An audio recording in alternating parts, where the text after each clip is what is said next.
Mungkin banyak dari kalian yang nonton film ini ngerasa kalau misalnya film ini cringe banget. Kita coba bahas.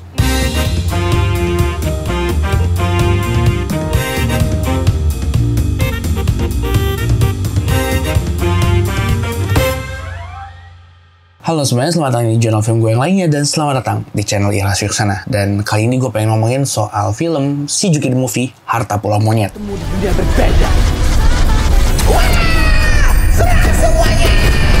Jadi ini adalah film kedua dari franchise Shizuki ini yang kembali dibawa oleh Falcon Pictures, yang mana mereka udah sempat ngeklaim kalau misalnya film ini adalah improvisasi yang lebih baik daripada film pertamanya. Dan secara tahun produksi pun mereka sedikit lebih banyak di sini. Ya walaupun memang di film kedua ini ya mereka sempat ketahan sama pandemi. Dan ketika gue coba tonton film ini, gue bisa bilang kalau memang film ini adalah sebuah peningkatan yang lebih baik dibandingin film pertamanya. Walaupun kalau secara film itu sendiri, menurut gue ini masih sebuah film yang banyak banget kekurangannya dan perlu PR yang banyak banget. Dari segi penulisan, animasi, dan ya semuanya. Tapi kita coba bahas. Kita bandingin dulu sama film pertamanya. Shizuki Panitia Hari Akhir bisa gue bilang masih cukup kebingungan untuk menempatkan diri.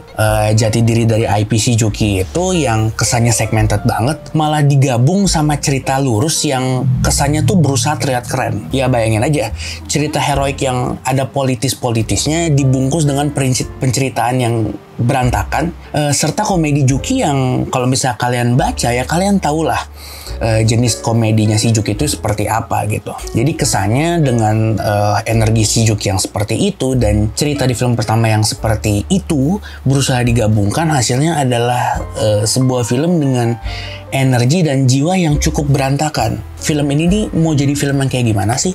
Apakah film absurd komedi yang bener-bener brain rot, atau film action komedi, atau drama komedi, atau apa? Belum lagi secara animasi masih banyak keterbatasan.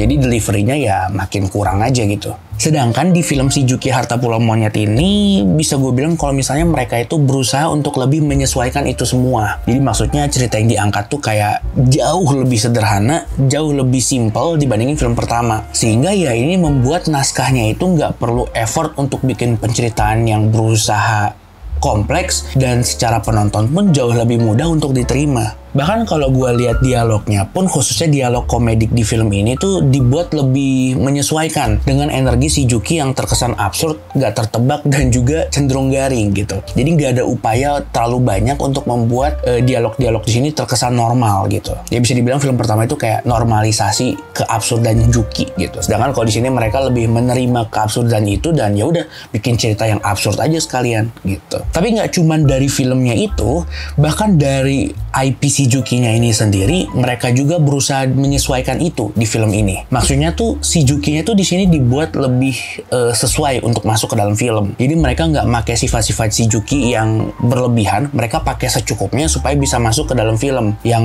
sebenarnya nggak juga bikin sifat khasnya dia hilang gitu, seperti sifat anti-mainstream dan sebagainya. Masih ada, cuman sifat-sifatnya ini nggak jadi solusi keren gitu, sebagaimana yang ada di film pertamanya. Dan kalau secara komedi bisa gue bilang kalau misalnya di film pertama Fazamyong itu masih mengandalkan insting komedinya sendiri. Bagaimana dia menuliskan komedi dalam komiknya dia diadaptasi bulat-bulat ke dalam filmnya gitu. Sedangkan kalau di film keduanya ini gue bisa lihat kalau misalnya komedinya itu lebih dielaborasikan, lebih disesuaikan dengan format film.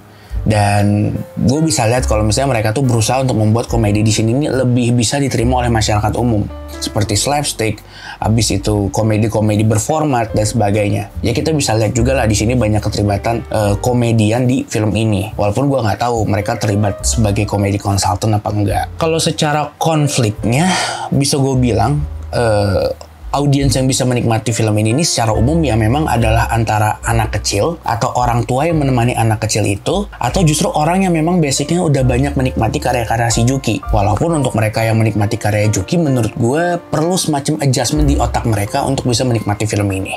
Dan sebenarnya itu adalah hal yang wajar karena memang di interview Fazamyong dia menyebutkan kalau misalnya film ini nih lebih ditujukan untuk anak kecil kayak gitu. Tapi pada akhirnya konflik-konflik di sini atau unsur komedinya banyak banget yang hit and miss. Karena di satu sisi mereka banyak masukin komedi-komedi ringan slapstick absurd, tapi di sisi lain mereka juga ada komedi-komedi yang perlu referensi-referensi tertentu. Contoh ya kayak Bajak Lautnya itu sendiri, Bajak Laut Indie.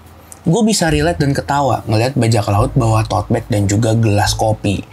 Tapi belum tentu orang-orang lain bisa relate sama itu, apalagi anak-anak dan orang tuanya. Nah, kalau untuk soal animasi, soal production value, gue bisa lihat lah kalau misalnya ini adalah peningkatan yang cukup baik. Secara storyboard ataupun frame itu lebih variatif dan mudah dinikmati. Untuk animasi 2D Indonesia, ya ini hitungannya adalah peningkatan.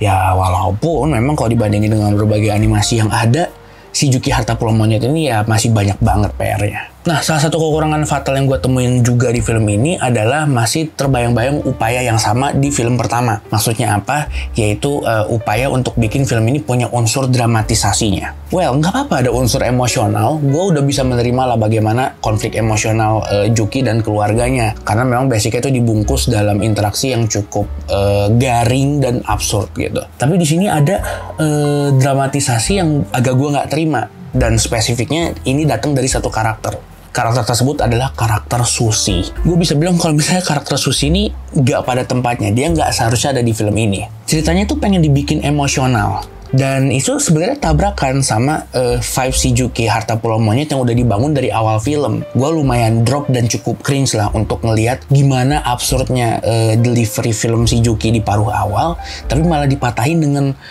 musikalisasi yang pengen memperlihatkan dramatisasi. Bahkan gue pengen bilang kalau misalnya secara performa pengisi suaranya si Susi ini itu gak cocok ada di film ini. Dia terlalu emosional dan itu agak misplaced aja gitu dengan vibes keseluruhan yang berusaha dihadirkan di film kedua ini.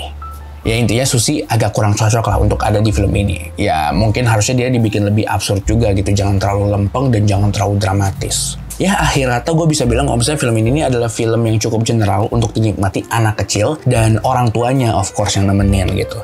Dan perlu sedikit keterbukaan bagi penikmat si Juki untuk nonton film ini. Tapi kalau misalnya untuk khalayak umum, untuk penikmat film yang umum yang udah cukup bagus sebenarnya secara referensi di Indonesia, film ini sebenarnya kurang cocok untuk mereka-mereka yang umum ini gitu.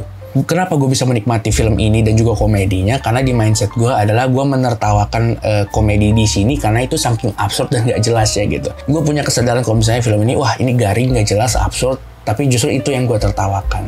Kayak gitu sih. Dan ya di film kedua ini si Juki itu masih berusaha menempatkan diri untuk berada di dalam industri film. Walaupun udah berusaha cukup baik tapi masih perlu PR lagi. Beberapa aspek masih bisa gue bilang masih tumbur-tumburan dan kurang sinergis lah gitu. Tapi ya sekali lagi masih lebih baik daripada film pertamanya. Kayak gitu aja sih menurut gue film si Juki Harta Pulau Monyet ini. Mungkin banyak banget yang gak bisa nerima film ini karena gue juga perlu bias dan penyesuaian mindset gitu ya, harus jadi brain rot dulu untuk nonton film ini. Tapi ya gue berharap IP Indonesia bisa lebih improve lagi lah untuk mengadaptasi IP-nya ke dalam berbagai karya, salah satunya film. Ya udah sih, gitu aja pembahasan dari gue. Sampai jumpa di film berikutnya dan seperti biasa di channel gue, Sebatang Racun. Film apa lagi abis ini? Ultraman Rising? Gimana?